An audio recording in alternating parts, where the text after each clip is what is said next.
Chapter 5. Isang taon. Tanong ni Max. Agad na nagreklamo si Lori, isang araw lang naman ang pinayagan niya. Kaya nga siya pumayag. Isang buwan. Okay, isang buwan, maagap na sabi ni Max, baka kasi kung papahabain niya pa ay lalong hindi napapayag si Lori. Napailing na lang si Lori. Naisahan siya ni Max. Ang isang araw na hinihiling nito ay umabot pa ng isang buwan. Paano kung bukas na darating si Ivan? Ano ba kasing gagawin mo? Liwanagin mo nga kung anong gagawin natin sa isang buwan. Pinulupot ni Max ang kanyang mga bisig sa baywang ni Lori, pinahit papalapit sa kanya at tumitig sa mga mata ng dalaga. I will be your first serious date, first intimate kiss, first everything. Napalunok si Lori sa kaba. Nanlambot ang kanyang mga tuhod. Nagbibiro ka lang, di ba? Mukha ba akong nagbibiro? Ha, Lori? Mukha ba akong nagbibiro? Ha, Lori? Hindi pwede, Max. Hilingin mo na lahat, huwag lang, yan. Pinigilan ni Lori ang luha na nakaambang bubuhos mula sa kanyang mga mata. Tama na, Max. I'm resolved to reserve myself just for him. At kung hindi man si Ivan ang para sa akin, ang pagkababae ko ay handog ko lang sa mapapangasawa ko, sa gabi ng kasal namin. Napilitang ngumiti ni Max at yamakap kay Lori. Alam ko naman, nagbibiro lang ako. Bagamat ganoon ang sinabi ni Max, ang totoo ay nasaktan siya ng husto.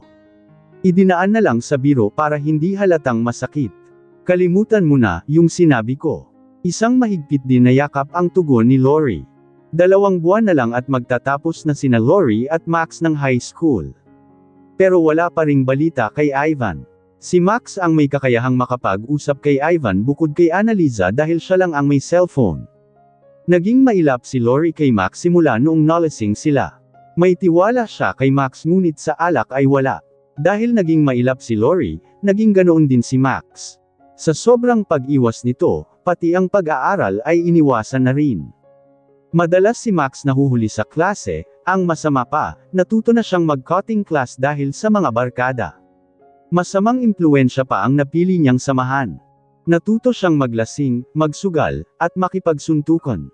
Sa loob lamang ng isang buwan, ang dami nang nagbago kay Max. Nakailang patawag na rin ang punong guro sa mga magulang ni Max. Dahil sa madalas nitong pagtakas sa klase, bumulusok ang grades ni Max. Imbis na siya sana ang running for valedictorian, baka nga mapatalsik pa siya sa paaralan dahil sa matindi niyang basag ulo. Isang gabi, narinig ni Lori ang kalabog sa kwarto ni Max. Ayaw man niyang makiusyoso dahil usapang pamilya iyon ngunit hindi niya mapigilan na maapektuhan dahil matalik niyang kaibigan si Max. Matindi ang pag-aalala nito. Napasilip siya sa nakauwang na pintuan ng kwarto ni Max at tahimik na nakinig at nagmasid kung paano disiplinahin si Max. Nagtatalo ang mag-amang Rodel at Max. Hindi lang basta pagtatalo kundi umabot na rin sa pagbuhat ng kamay ni Rodel. Mabait si Rodel at kalmado pero sa pagkakataong ito, hindi niya na matiis ang mga pinaggagawa ni Max. Gustuhin man ni Annalisa na ipagtanggol ang panganay niya, ay hindi niya gagawin. Kailangan ng madisiplina ni Max dahil unti-unti napapalayo ng landas, kinausap naman siya ni Rodel ng masinsinan at kalmado pero puro pabalang ang sagot ni Max. Ano bang problema ha? Anong ginagawa mo sa buhay mo? Isang buwan na lang. Isang buwan Max at matatapos na ang high school mo at valedictorian ka na. Ngayon ka pa nagbulakbol at nagrebelde. Ano bang pagkukulang namin ha? Binibigay naman namin sa'yo ang lahat. Pasalamat ka nga at hindi mo naranasan ang dinanas ko. Hindi ko naranasan maging tipikal na binata. Pagkatapos ng eskwela, diretso sa gingan at kusina, nagbabanat ng buto. Hanggang kolehiyo nagtiis ako, ginawang araw ang gabi, halos hindi na ako natutulog, makapag-aral lang at mapakain ang sarili ko. Ikaw nasa sayo na ang lahat, hindi mo pa magawang ayusin ang buhay mo.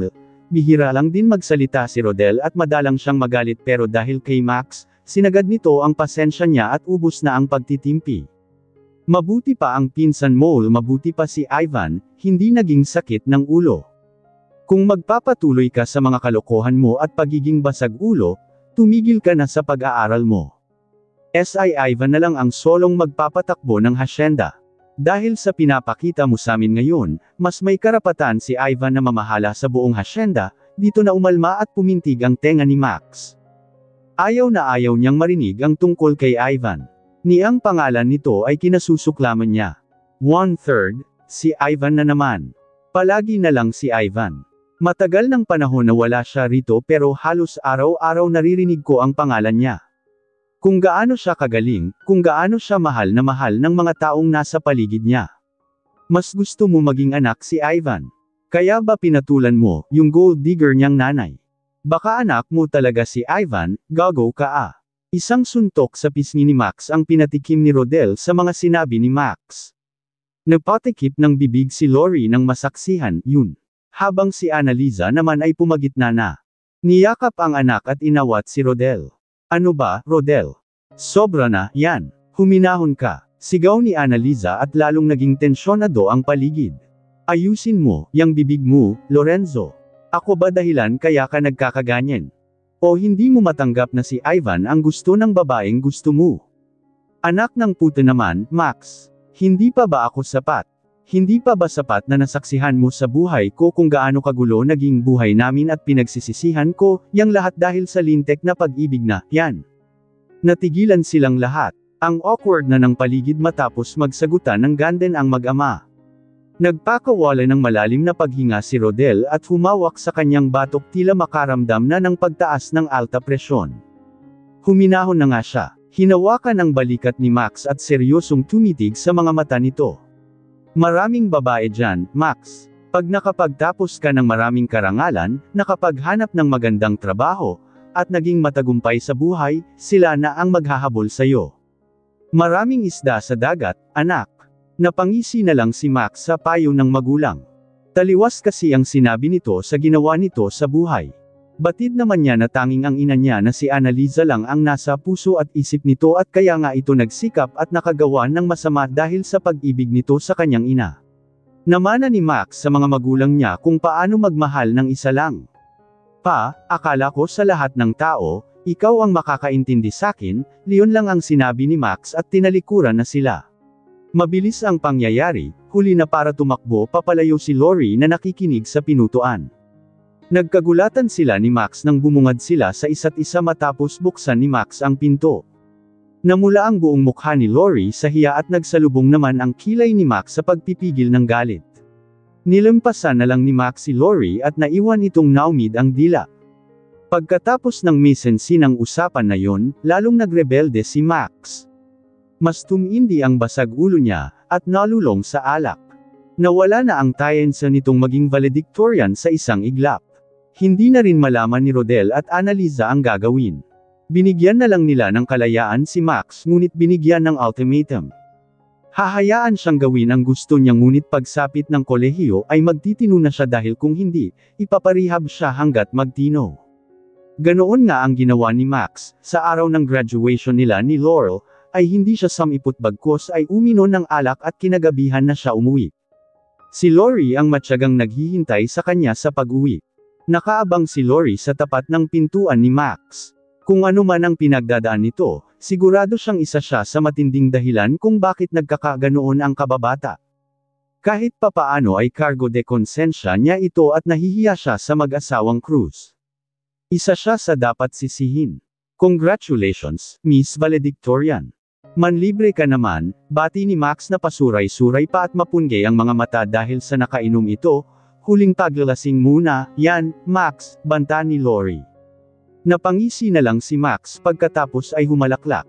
Itinungkod nito ang kaliwang bisig sa pintuan kung nasaan napasandal si Lori at doon niya na-comer.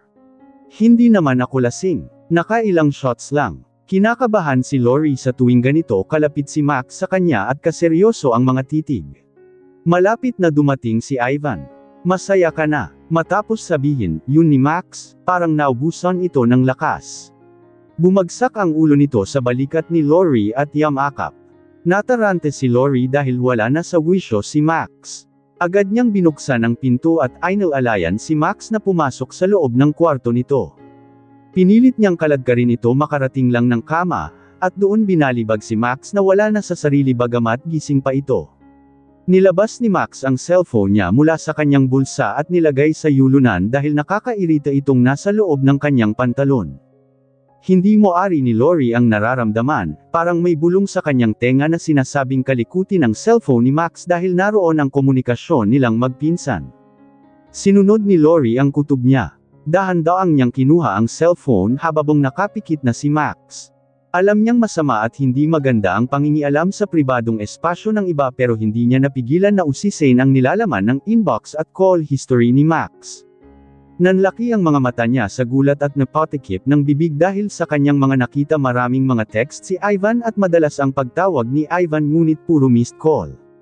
Napasimangot si Lori at sa kalagitnaan ng paghalungkat niya ng cellphone, bigla na lang bumangon si Max at mabilis na binawi sa kamay ni Lori ang kanyang cellphone. Isang sampal ang damapo sa singi ni Max at hindi na umalma ang binata kahit pa may karapatan siyang magalit dahil pinakialaman ang pribado niyang gamit. Hindi pa nakontento si Lori at isa pang sampal ang habol niya.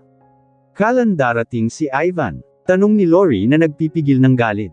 Umiling-iling lang si Max at dito na naubos ang pasensya ni Laurel kaya isang sampal na naman ang ipapatikim sana niya kay Max nang sinalunan nito ang pulsuhan niya upang pigilan ang paglapat ng palad niya sa pisngi nito. Hindi inaasya ni Lori na babangon si Max, pipihitin siya at papalbabaw sa kanya sa kama. Nabitiwan tuloy ni Lori ang hawak na cellphone nang marahas na piniid sa kama ni Max ang magkabila niyang pulsuhan. Wala na naman siyang kawala sa lalaking ito. Darating na si Ivan. Malapit na. At oo, palagi kanyang kinukumusta at nilihim ko lahat, yun sayo. Sagad na ba ang galit mo sakin? Galit na galit ang mga mata ni Lori bagamat hindi siya magsalita, ang matalim niyang titig kay Max ay sapat na para maramdaman ang galit niya. Sesigad siguro ang galit mo kapag inangkin kita ngayon. Panipi. Sesigad siguro ang galit mo kapag inangkin kita ngayon. Napakalungkot ng mga mata ni Lori. Nangingilid na ang kanyang mga luha. Hindi naman niya gusto na ganito ang sinapit ni Max. Max, bumalik ka na sa dati. Nami-miss na kita. Tila nabasag ang bato ng puso ni Max dahil sa pakiusap ni Lori na, yun. Samahan pa ng malungkot nitong mga mata na ayaw niyang makita dahil nasasaktan din siya. Mahal na mahal ko si Ivan. Kumawala na sa mga mata ni Lori ang luha na kanina pa nangingilid. Tumulo na rin ang luha ni Max. Paano niya aangkinin ang babaeng kahit anong gawin niya ay hindi mapapa sa kanya? Pinakawalan na rin Max ang pulsuhan ni Lori at humiga sa tabi nito. Pinapalaya na kita, sabi ni Max sa mababa at malungkot na tinig. Pinawi na ni Lori ang mga luha niya na ayaw tumigil, patuloy lang sa pagbuhos at sa wakas ay ngumiti bagamat mapait. Babangon na sana si Lori nang pinigilan siya ni Max sa pamamagitan ng paghila nito sa kanyang baywang. Muling napahiga si Lori ngunit agad na tumagilid ng higa para iwasan kahit papaano si Max. Ngunit hindi na niya magawang makawala pa nang sinukbit ni Max ang braso nito sa kanyang baywang at pinahit siya papalapit sa dibdib nito. Kahit nakatalikod si Max, ramdam niya ang lungkot. Wala na siyang magawa kundi hayaan na lang nayakapin siya nito mula sa likod. Ngayon lang, samahan mo ko matulog. Paggising mo, malaya ka na. Lalong humigpit ang yakap ni Max at tuluyan ng natulog. Kinabukasan, paggising ni Max, wala na sa bisig niya si Lori. Nag-iwan ito ng isang kapirasong papel sa side table, "Good morning. Sabay tayo mag-enroll mamaya. Libre kita ng lunch." Napangiti si Max sa maikling sulat na, yun ni Lori. Hindi pa pala naka-enroll si Lori. Marahil ay hinintay talaga nito na sabay sila mag-enroll. Mabilis na iginayak ni Max ang sarili at pumunta agad ng kusina upang kumain. Nadatnan niya si Lori na naghahanda na ng almusal. Isang matamis na ngiti ang bungad na pambati niya sa dalaga. Isang matamis na ngiti rin ang tugon sa kanya nito.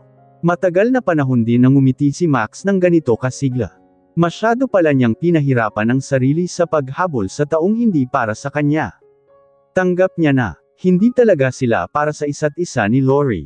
Mabuti sana kung hindi ito mahal ng pinsan niya. Ngunit alam niya kung gaano kamahal ni Ivan si Lori dahil palagi naman siyang tinatawagan nito para kumustahin si Lori at sabihin na nasa sabik na siyang umuwi.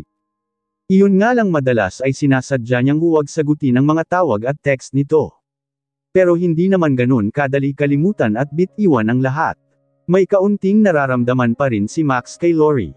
Malaking bahagi na ng puso niya ang sinakop nito at mahirap tanggalin sa isang gabi lang ng pagpapalaya.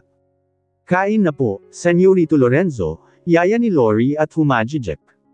Masayang pinaunlakan naman ni Max ang imbitasyon ni Lori. Matagal-tagal din na ganito sila kalambing sa isa't isa.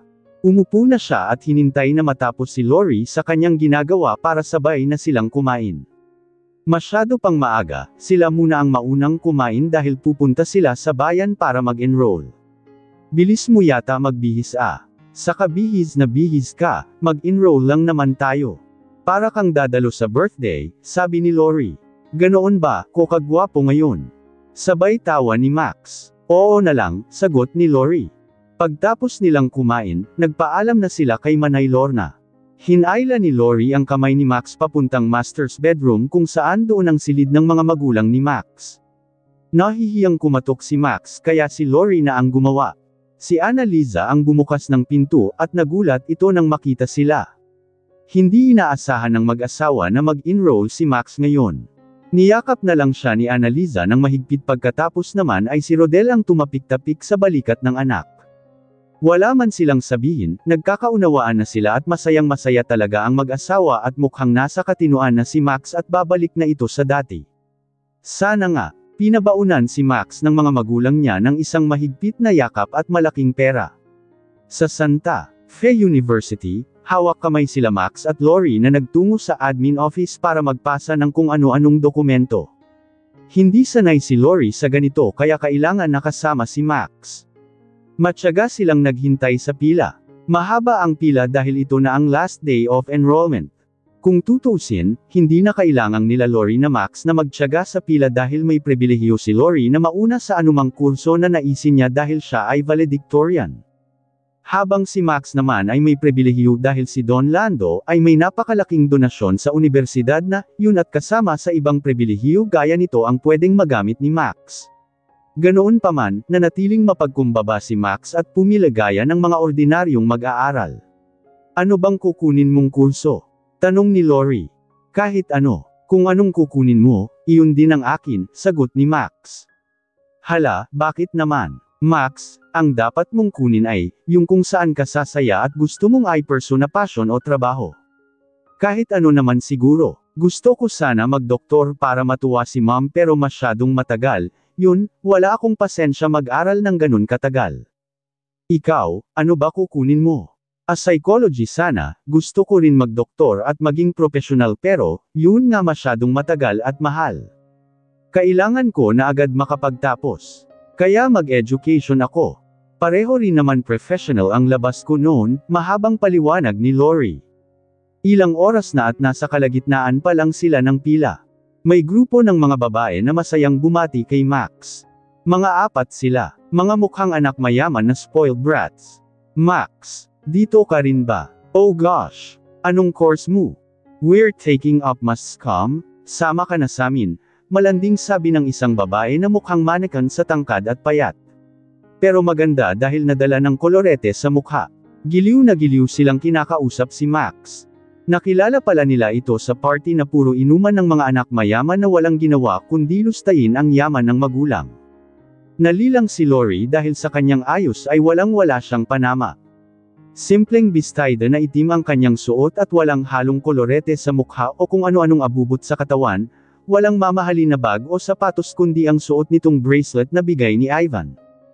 Ang tanging abubot na suot ni Lori ay ang ipit na butterfly na regalo sa kanya ni Ivan noong mga bata pa sila.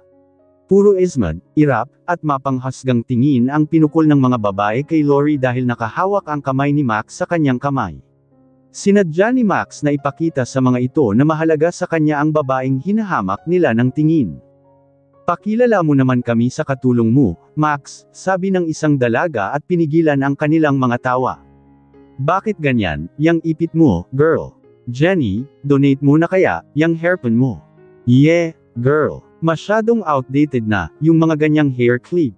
Nakasalubong na ang kilay ni Max dahil sa mga insensitibong pinagsasasabi ng mga mean girls na ito. Nangingilid na ang luha ni Lori dahil sa pamamahiya ng mga dalaga. Sabayan pa ng mga nakakairita nilang halakhak na insulto sa pandinig. Anong problema nyo sa itsura ng maganda kong girlfriend? Natigilan ang lahat, hindi lamang ng mga dalaga kundi pati na rin ng mga nasa pila nang biglang sumulpot ang isang lalaki mula sa kung saan pagkatapos ay inakbayan si Lori. No one messes with her. Get lost, sabi pa nito. Anong problema nyo sa itsura ng maganda kong girlfriend? No one messes with her. Get lost, sabi ng isang lalaki na bigla na lang sumulpot at umakbay kay Lori. Mukha itong Phil-M dahil sa puti at kinis ng balat. Matangkad at malaki ang katawan. Dagdagan pa ng American accent. Napatingin ang mga naroon sa pila hindi lang dahil sa agaw pansin ang mga dalagang nanghahamak kay Lori kundi mas nakakapukaw ng atensyon ang lalaking dumating upang ipagtanggol si Lori. Ivan, nauutol na sabi ni Lori. Nauumid ang kanyang dila sapagkat hindi niya inaasahan na darating ngayon si Ivan. Hindi siya makapaniwala na katabi niya sa mga sandali na, yun ang kababatang matagal ng noalay at kasintahang 4 na taon nang hinihintay. Ang nangingilid niyang mga luha ay hindi na nagpapigil pa sa pagbuhos ng masilayan niya si Ivan. Ang kani-kaninang pagtitimpi upang pigilan ang luha, ngayon ay wala na siyang pakialam kung umagos man ito ng sagana dahil ito ang sandali na pinakahihintay niya ang pagbabalik ni Ivan. Excuse me ladies, pardon me for being so rude but would you be so kind to respect this lady? Napatigagal ang mga kababaihan na nang-uuyam kay Lori. Hindi rin sila makapaniwala na may darating na lalaki na tila knight in shining armor. Ivan, hayaan mo na. Ang daming nakatingin, awat ni Lori dahil hindi siya sanay na tampulan ng atensyon ng mga taong angat ang buhay. Isa siyang anak ng kusinira at sanay siyang hindi pinapansin at hindi mahalaga ang kanyang presensya. Ngunit kahit awatin pa si Ivan ni Lori ay hindi pa rin ito tumigil hanggat hindi siya naipagtatanggol. Every human being deserves to be respected regardless of her social status, physical appearance, and intellectual capacity, so on and so forth. Baka naman gusto niyong humingi ng pasensya, Ivan. Saway ni Lori dahil sapat na ang ipagtanggol siya nito mula sa mga mapang-ipang nilalang. Agad din siyang napayuko, parang gusto na lang ni Lori na kainin na lang siya ng lupa. Hayaan mo na, wala lang naman, yun. Fine, Eddie sorry, sabi ng babaeng mukhang manikan sabay ismad kay Lori. Come on girls, let's go. Si Max lang naman ang gusto kong makita umalis na rin sa wakas ang grupo ng mga kababaihan at bumalik na rin sa dati ang paligid. Naibsan na ang tensyon at natahimik na rin ang mga nang-uusisa. Pinawi ni Ivan ang mga luha sa pisngi ni Lori. Pero lalo pa itong hindi matigil sa pagbuhos. Nangiti na lang si Ivan dahil ramdam niya ang saya ni Lori dahil sa kanyang pagbabalik. Don't cry, baby, bulong niya sa tenga ni Lori. Who's? Nahinto sina Lori at Ivan sa madamdaming tagpo na, yun nang pumagitna si Max. Kailan ka pa nakauwi? Nag-fist bump ang magpinsan nang makita nila ang isa't isa. Sabay sumaglit ng yakap. Mas mainit ang pagbati ni Ivan kumpara kay Max. Kanina lang ako dumating. Sumaglit sa bahay kaso nauna na raw kayo sabi ni Manay Lorna kaya dumiretso na ako agad dito. So, what's up, Kus? Salamat ha masayang sabi ni Ivan habang tinapik-tapik ang braso ng pinsan. Isang pilit na ngiti lang ang tugon ni Max. Masaya rin naman siya sa pagbabalik ni Ivan. Matagal din ang kanilang pagkakaibigan bukod sa parehong dugo ang nananalaytay sa kanilang ugat, hindi rin matatawaran ang kanilang pinagsamahan.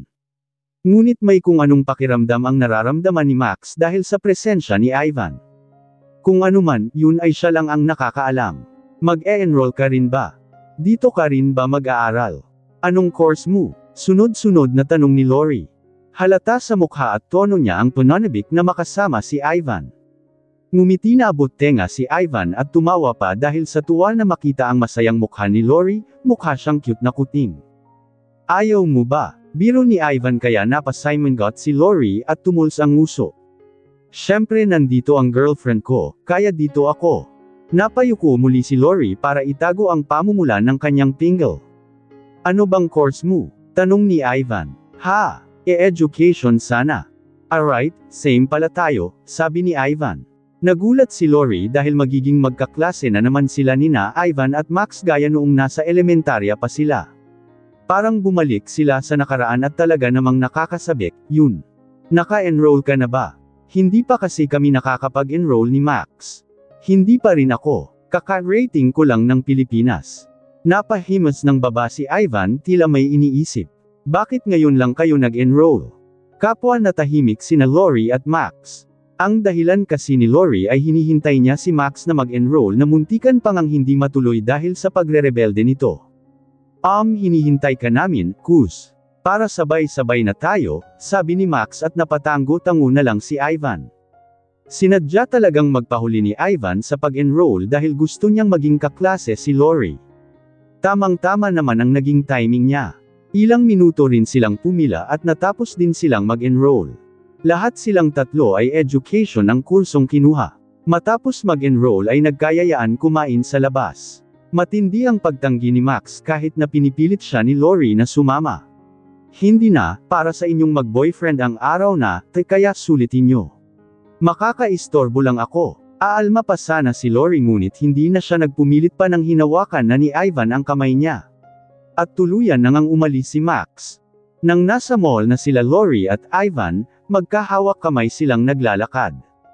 Hindi mo ari ni Lori ang nararamdaman, para siyang naiilang.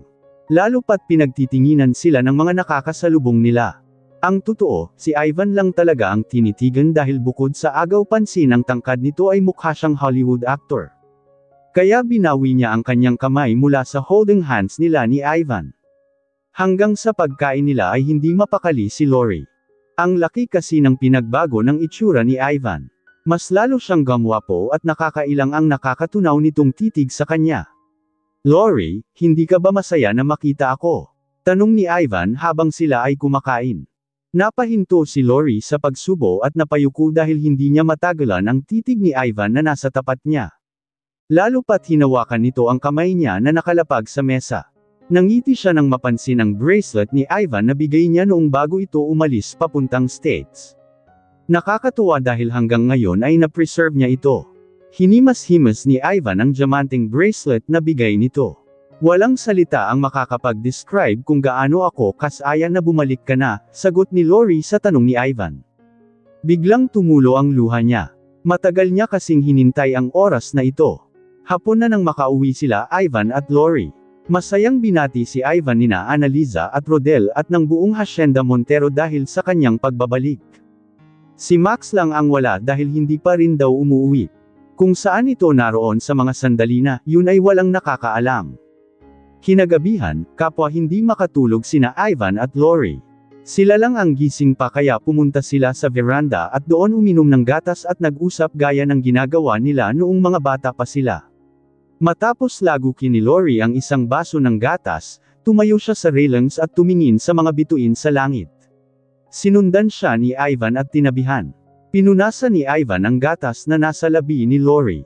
Hindi sanay si Lori sa presensya ni Ivan, naninibago pa siya kaya napa-atras siya ng bahagya palayo kay Ivan.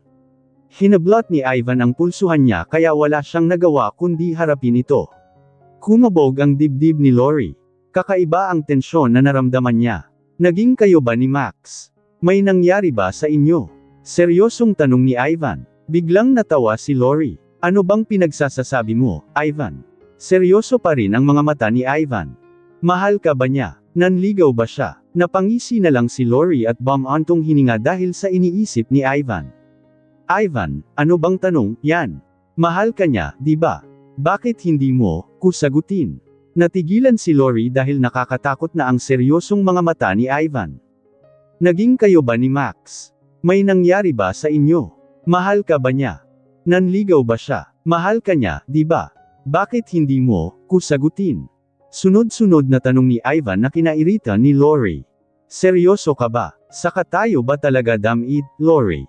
Ikaw ang seryoso ka ba? Sabat ni Ivan at halata sa tono niya ang inis. Mga bata pa kasi tayo noon baka lang kasi all these years ako lang pala ang nag-aakala na may relasyon tayo. Ganoon ba? Kaya babaliwala lang sa'yo, yung sumpaan natin na maghahintayan tayo. Kaya si Max ang hinablot ni Ivan ang kamay ni Lori ngunit maagap na binawi ng dalaga ang kamay nito. Come on, just answer me for goodness sake. Mahal mo si Max? Mahal ka niya. Bakit ako ang tinatanong mo? Bakit hindi, yung pinsan mo?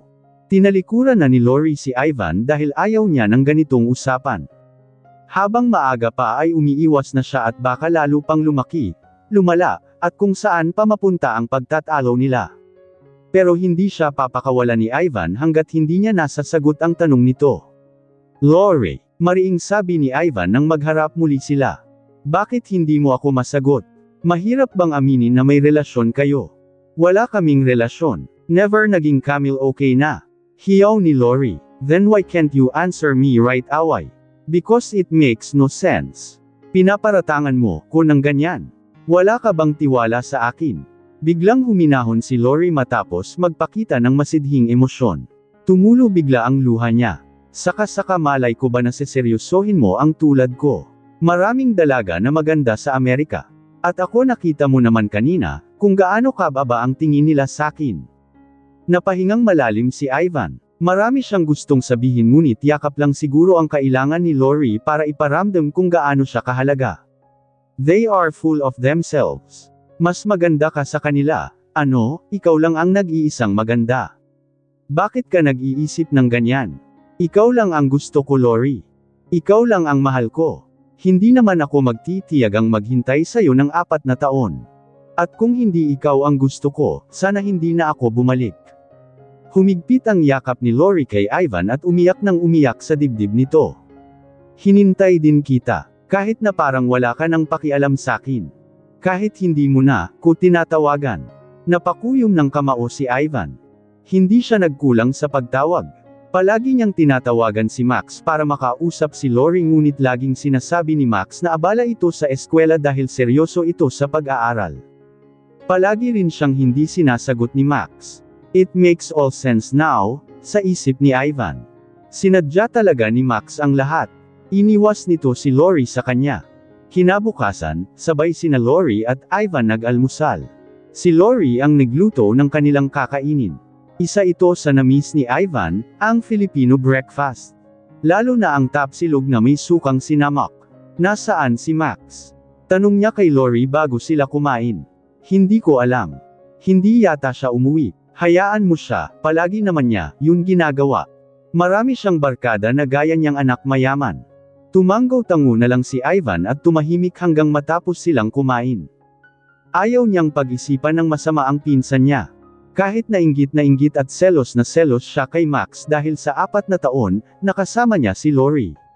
Matapos kumain, sabay silang pumasok sa Santa Fe University. Ngayon ang unang araw ng klase. Matindi ang kabog ng dibdib ni Lori dahil ibang-iba ang kolehiyo kaysa high school. Niligid-ligid ni Lori ang tingin niya sa buong silid para hanapin si Max, baka mas nauna pa itong nakarating. Wala si Max. Nag-aalala ka ba? Tanong ni Ivan na kumuha ng atensyon ni Lori. Ikaw ba? Hindi. Hindi siya umuwi ng bahay at wala rin siya rito. Nasaan na kaya siya? Nag-aalalang sabi ni Lori. Edi nasa puso mo, sarkastikong sagot ni Ivan at nakasalubong ang kanyang mga kilay. Hindi na nagawang mag-react pa sa tantrum ni Ivan dahil dumating na ang kanilang propesora at agad na nagsimula ang klase. Hindi mapakali si Lori sa kakahintay kay Max. Kahit papaano kasi ay nakasanayan niya nang laging nakikita si Max. Sa 4 na taon ba naman na sila ang magkasama? Natapos na ang isang asignatura nila ay wala pa ring Max na dumating.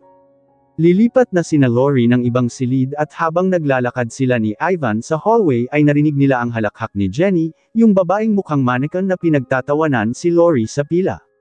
Napasilap sila Lori at Ivan sa kinaroroonan ng tinig ni Jenny at nakita nila ito na nakaupo sa kondongan ni Max. Nagyayakapan sila pagkatapos ay naghalikan. Napatigagal si Lori sa kanyang nakita. Hindi niya akalain na gagawin yun ni Max dahil hindi nito gusto ang public display of affection. At bakit ngayon ay walang pakundangan siyang nakikipaghalikan sa publiko? Napabalik na lamang si Lori sa wisyo nang inakbayan siya ni Ivan at pinilit na mahayla papunta ng susunod nilang klase. Hindi mo ba pipigilan si Max? Absent na nga siya kanina, mukhang magka-cutting class ulit. Tanong ni Lori kay Ivan. Bakit hindi ikaw ang gumawa? Mas papakinggan kanyang boyfriend mo, sagot ni Ivan at iritadong umalis. Napabuntong hininga na lang si Lori at hinabol niya si Ivan ngunit hindi na nagtangkapang hawakan ang kamay nito, naroon lamang siya sa likod ng binata, sumusunod kung saan man ang susunod nilang klase. Simula ng klase, hanggang matapos ito ay nanatiling tahimik si Ivan. Dinamdam yata nito ang pag-aalala ni Lori kay Max. Magkasama man sila ni Lori pero malayo ang loob niya, nagtatampo talaga siya dahil matindi ang pag-aalala ni Lori kay Max. Nagseselos talaga siya dahil nalisip niya ang 4 na taon na sila Lori at Max ang magkasama. Naiisip ni Ivan na sa loob ng 4 na taon, masyado silang malapit sa isa't isa, kahit ba minsan ni isang beses, hindi man lang hinalikan ni Max si Lori. Nakababaliw itong isipin kaya tumahimik na lang siya at walang imik. Agad na nagpalit ng damit pang kusina si Lori nang makauwi sila sa hasyenda. Marami pa kasi siyang takdang aralin kaya kailangan niyang matapos ng maaga ang mga gawain niya sa kusina makapag-aral. Maya-maya ay dumating si Ivan at may dala siyang puting sobra. Agad na lumawak ang ngiti ni Lori nang makita niya yun. Matagal niya na kasi itong hinihintay. Binigay din naman agad sa kanya ni Ivan ang envelope at dali-dali niya itong binuksan. Yay! Ivan, sa wakas natanggap ako. Hiyaw ni Lori nang matapos niyang basahin ang sulat na nasa loob ng envelope. Napayakap pa siya kay Ivan sa sobrang galit. Ngunit kung anong kinasaya ni Lori ay siya namang kinatahimik ni Ivan. Hayag sa mukha ni Ivan ang pagkadisgusto niya sa balitang natanggap ni Lori. Napansin naman ito ni Lori at agad na huminahon. Hindi ka ba masaya, baby? Tanong ni Lori sa mababa at malungkot na tinig. Bakit naman ako magiging masaya? Pabalang na sagot ni Ivan. Bakit naman hindi? Nagtatakang tanong ng dalaga. Kasi. Bakit hindi ka masaya? Inulit ni Lori ang tanong niya kay Ivan kung bakit hindi ito masaya sa natanggap niyang balita. Nag-apply kasi siya sa isang restaurant na sa gabi nagbubukas. Gustuhin ko man na maging masaya at suportahan ka, pero bakit? Bakit kinakailangan mo pang mag-part-time? May trabaho ka naman dito sa hasyenda. Hindi ka naman naghihirap at ginugutom. Paano ang pag-aaral mo asterisk? Kailangan ko makaipon. Gusto ko bilhan ang inay ko ng sarili niyang bahay at lupa, bakit? Pasigaw na tanong ni Ivan. Kalmado siyang lalaki ngunit sa pagkakataong ito, hindi niya napigilan ang sarili. Napakunot noon na lang si Lori dahil sa inaakto ni Ivan. Anong bakit? Masama ba mangarap na mabilhan ng sariling bahay ang magulang? Buong buhay namin ng inay ko, dito lang sa hasyenda umikot ang buhay namin, mangiyak-ngiyak na sabi ni Lori. What's wrong living here? Hindi ka na ba masaya? Dito tayo po pinanganak, dito na rin tayo nagkamalay. When I was away, this place, the people here, especially you, that's all what I was thinking of. Wishing I were here beside you. Tapos ikaw, gusto mo umalis dito. Hindi mo ba, ko naisip? Natahimik si Lori, hindi niya lubos maisip kung bakit ganito umakto si Ivan. Masyado yatang overreacting ang nobyo. Ano bang sinasabi mo, bay? Gusto ko lang naman may maipunder.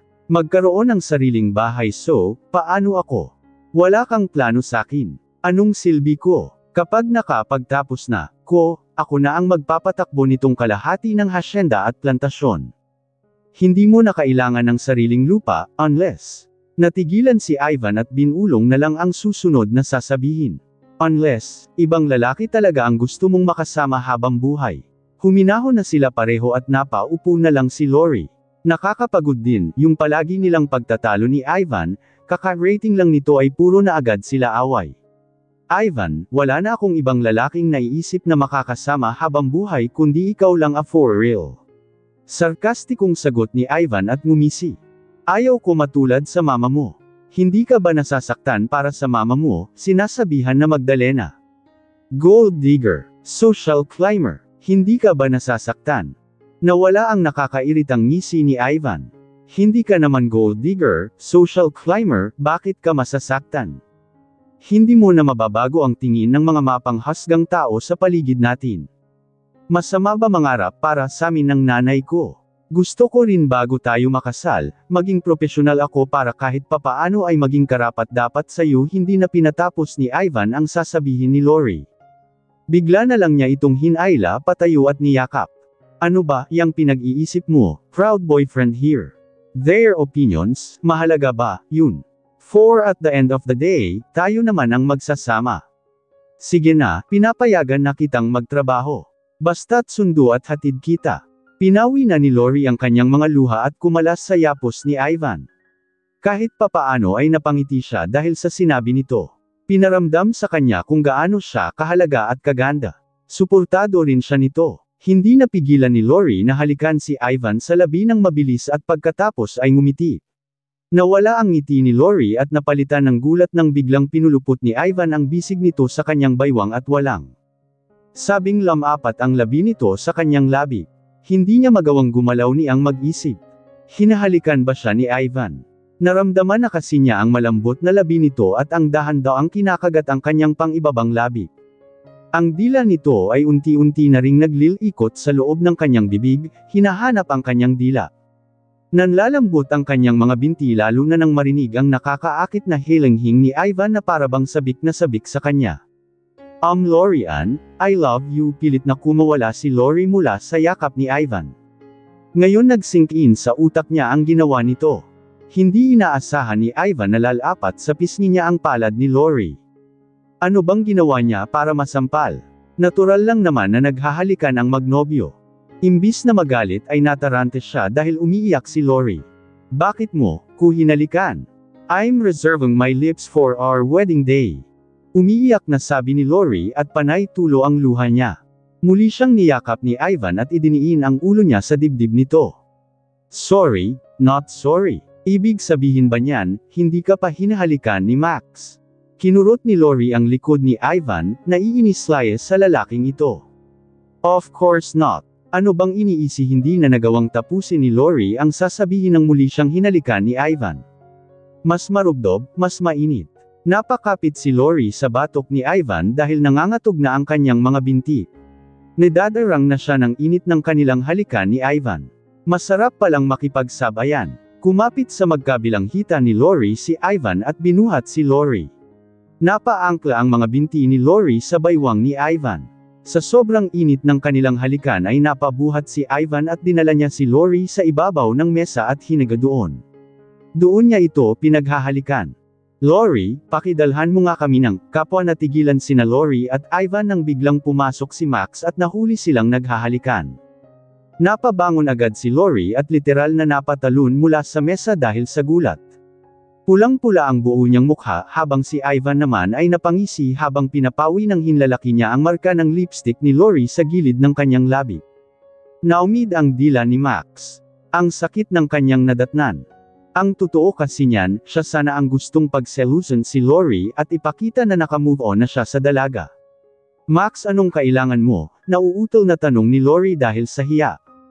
Ano pong kailangan nyo, senyorito? Dalhan mo kami ni Jen ng merienda sa sala, malamig na utos ni Max nang nahanap niya na ang kanyang dila. Napatango na lang si Lori. Maya-maya ay tumunog ang cellphone ni Ivan at nagpaalam na kay Lori. Tawag ako ni Uncle Rodel, may pag-uusapan lang daw kami tungkol sa hasyenda, iwan muna kita, baby. I'll be right back, sabi ni Ivan at humalik sa pisngi ni Lori. Tuloy na lang natin mamaya, pahabol pa nito at ngumiti na nakalabas ang biloy sa magkabilang pisngi. Lalong kumunat ang noo ni Max. Nahuli na nga niyang naghahalikan sila ni Lori, pagkatapos ay pinatawag pa ng ama niyang si Rodel para kausapin tungkol sa hasyenda na dapat ay siya rin. Kalahati ng ari-arian ng Montero ay hawak niya, bakit hindi siya kasama sa kakausapin nito? Sige po senyorito, Tangina, anong senyorito ha Lori? Bulalas ni Max. Lalong natarante si Lori dahil ngayon lang niya narinig na magmura ang mabait niyang kababata.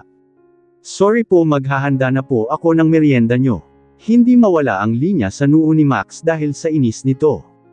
Hindi dahil sa tinatawag siyang senyorito ni Lori kundi ang nahuli nitong mainit na halikan nila ni Ivan. Sa 4 na taon nilang magkasama ay ilang beses niya nang pinagtangkaan na halikan ito ngunit bigo siya. At ngayoy makikita niya si Ivan na ilang araw pa lang na narito ay hayok na hinahalikan si Lori na kailanman ay hindi bumigay sa kanya kahit dinaan niya pa sa papasan. Guilty naman siya sa katotohanan na sinadya niyang hindi sagutin ang mga tawag ni Ivan noong naroon pa ito sa States. Pero nagawa niya lang yun dahil pinaasa nito si Lori. Nasasaktan siya sa tuwing umiiyak si Lori dahil sa pangungulila at paghihintay sa taong wala namang kasiguraduhan.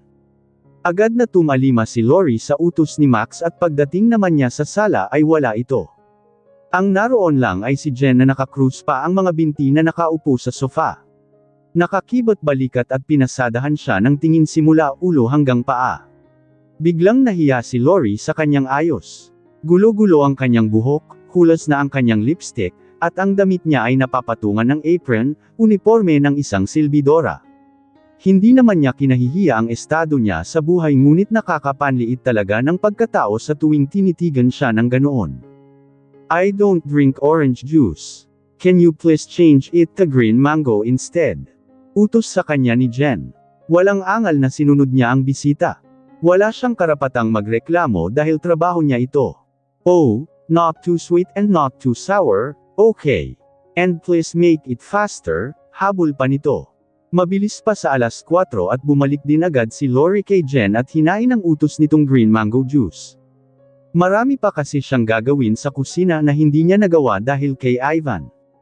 Alis na po ako ma'am, tawagin niyo na lang po ako kung may kailangan pa kayo.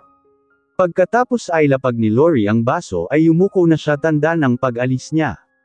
Hindi pa siya nakakalayo ay narinig niya na agad ang pagbagsak ng baso at pagkabasag nito.